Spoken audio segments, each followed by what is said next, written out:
مسلک اہل سنت والجماعت احناف دیوبند سے تعلق رکھنے والے نوجوان دوستوں اور بھائیوں، ہمارا آج کا جلسہ جو سیرت النبی صلی اللہ علیہ وسلم کے نام سے منعقد کیا گیا ہے، ہمارے جلسے کے میزبان حافظ سراج احمد لنڈ مورو سے ہیں اور مولانا محمد احمد حنفی صاحب حفظہ اللہ تعالی، مجھ سے انہوں نے یہ فرمایا کہ ہماری خواہش ہے کہ اس جلسے میں کچھ وقت آپ کا بیان ہو جائے۔ میں اس کو صادر سمجھتا ہوں، اپنی خوش قسمتی سمجھتا ہوں کہ سیرت النبی صلی اللہ علیہ وسلم کے عنوان پر ہونے والے جلسے میں میری حاضری ہو، قیامت کے دن ان لوگوں میں شمار ہو جو سرکار دو عالم صلی اللہ علیہ وسلم کا نام لیں، رسول اکرم صلی اللہ علیہ وسلم کی سیرت کو بیان کریں، آپ کی مبارک سیرت کو اختیار کریں، آپ کے مبارک نام کے، آپ کے مبارک اوصاف کے، آپ کے مبارک مقدس مشن کے تذکرے کریں۔ اللہ تعالی ہمارا یہ اجتماع اپنی دربار میں اپنے کرم سے، اپنے فضل سے قبول فرمائے۔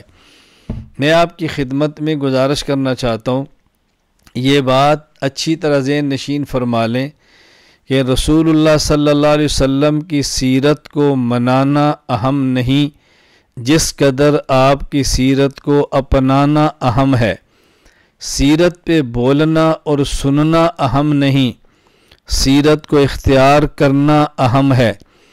بیان کرنے والا اور بیان سننے والا دونوں پہ لازم ہے وہ رسول اکرم صلی اللہ علیہ وسلم کی سیرت کو اختیار کریں، نبوت کی زندگی کو اختیار کریں، خاتم الانبیاء صلی اللہ علیہ وسلم کی مبارک سیرت کو اختیار کریں، آپ کی مبارک صورت کو اختیار کریں، نبی کریم صلی اللہ علیہ وسلم کی مبارک زندگی کو اختیار کریں، آپ نے جو عقائد دیے ان کو اختیار کریں، آپ نے جو دین دیا اس پہ اپنی جان، اپنا مال، اپنی اولاد، اپنا سب کچھ قربان کرنے کا عزم کریں۔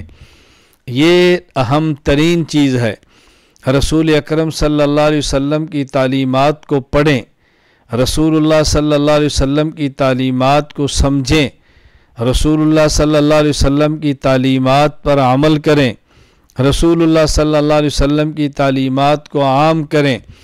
علم سے زیادہ عمل کی ضرورت ہے۔ ہمارا چلنا، ہمارا پھرنا، ہمارا بولنا، ہمارا اٹھنا، ہمارا بیٹھنا یہ بتائے کہ یہ کس نبی کی امتی ہیں، ان کے پیغمبر نے دین کیا دیا ہے۔ ہمارے بولنے سے اہم ہمارا چلنا ہے، ہمارے بولنے سے ہمارا عمل کرنا ہے۔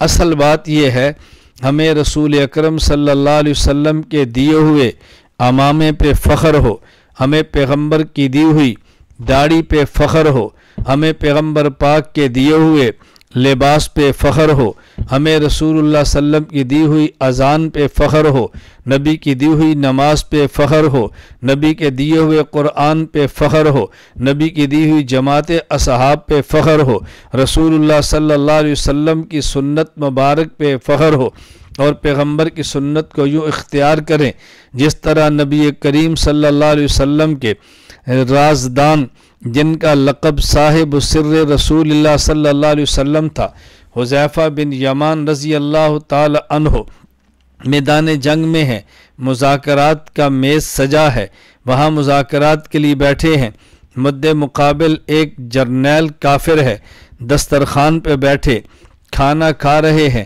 حذیفہ بن یمان کے ہاتھ سے لقمہ گر کے زمین پہ جاتا ہے، حذیفہ لقمے کو اٹھا کے صاف کر کے کھا لیتے ہیں، ساتھ بیٹھے ہوئے ایک شخص کونی مار کے یہ بات کہتے ہیں، یہ لوگ کیا کہیں گے، کھانے کا سلیقہ بھی نہیں ہے۔ حذیفہ بن یمان فرمانے لگے، اَأَتْرُكُ سُنَّةَ حَبِيبِي لِهَؤُلَاءِ الْحُمَقَاء، کیا میں ان بے وقوفوں کی خاطر اپنے محبوب کی سنت کو چھوڑ دوں؟ اس کا معنی میرے محبوب کی سنت ہے، اگر ہاتھ سے لقمہ گرے وہ زمین پہ پڑے اور لقمہ پاک ہو اٹھا کے کھا لینا چاہیے، یہ ہمارے پیغمبر کی سنت ہے۔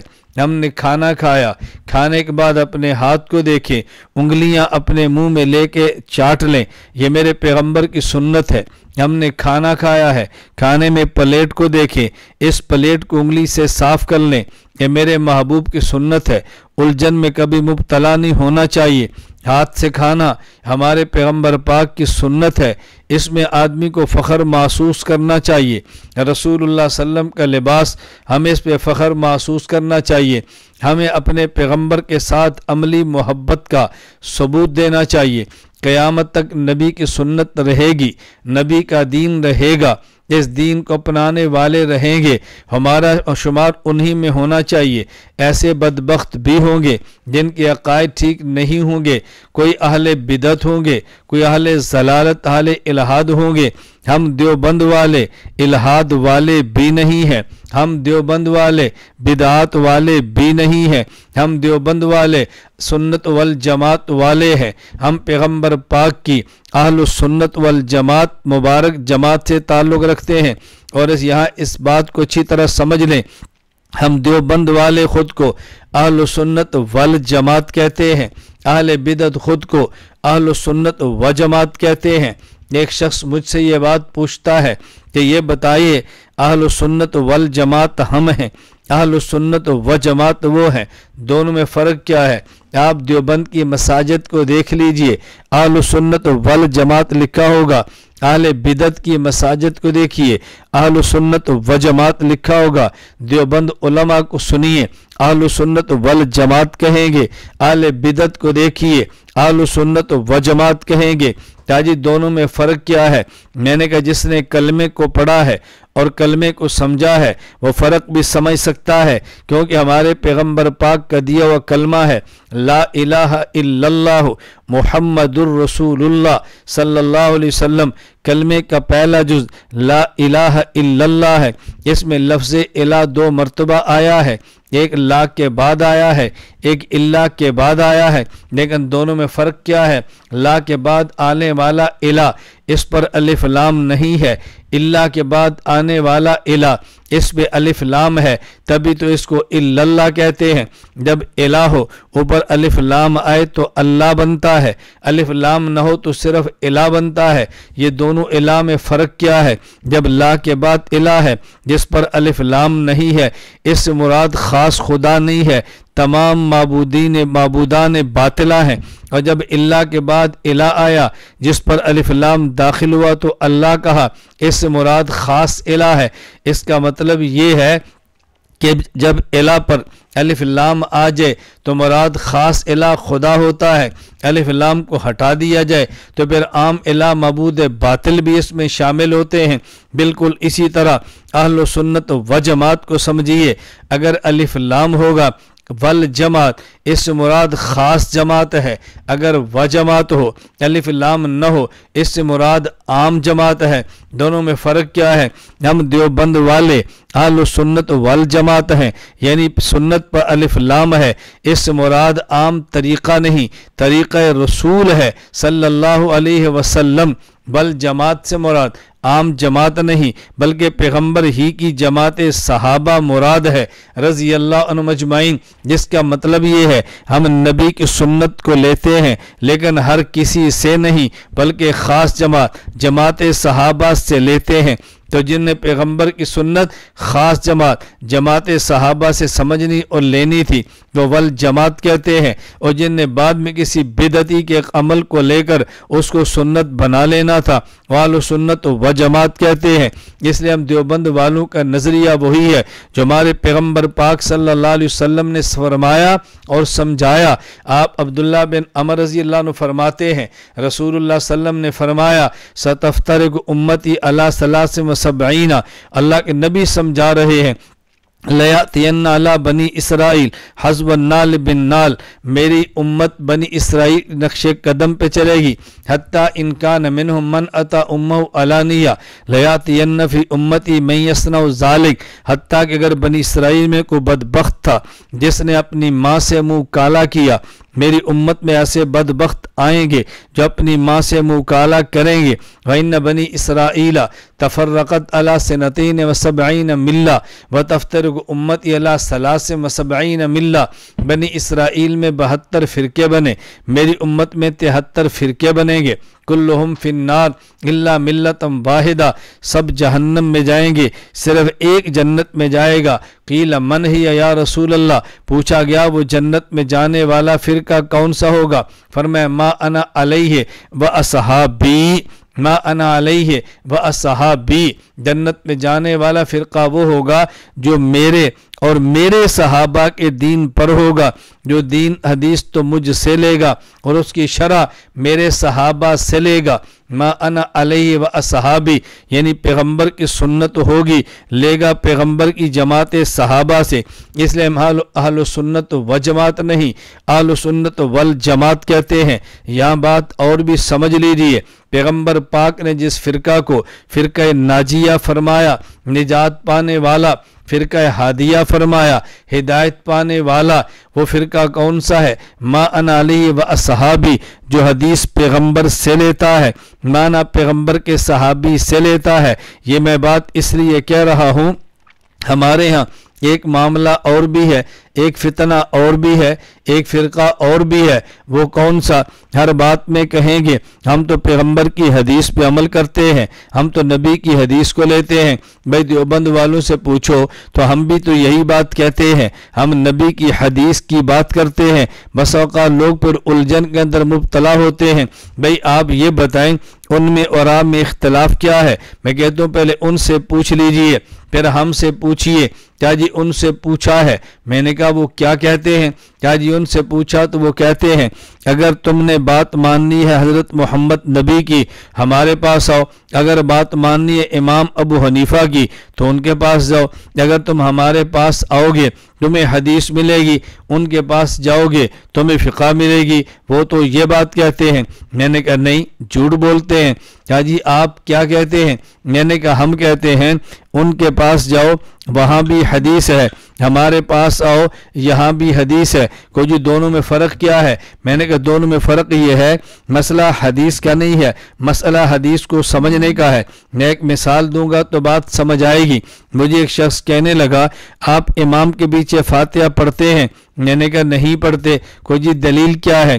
میں نے کہا جو پڑھتے ہیں پہلے دلیل ان سے لیجئے۔ کہا جی ان سے تو پوچھا ہے، وہ کہتے ہیں حدیث پاک کے اندر ہے لا صلاۃ لمن لم یقرأ بفاتحۃ الکتاب، جو شخص فاتحہ نہ پڑھے اس کی نماز نہیں ہوتی۔ میں نے کہا یہاں اللہ کے نبی نے کیا فرمایا؟ لا صلاۃ لمن، جو فاتحہ نہ پڑھے اس کی نماز نہیں ہوتی۔ وہ کیا کہتے ہیں؟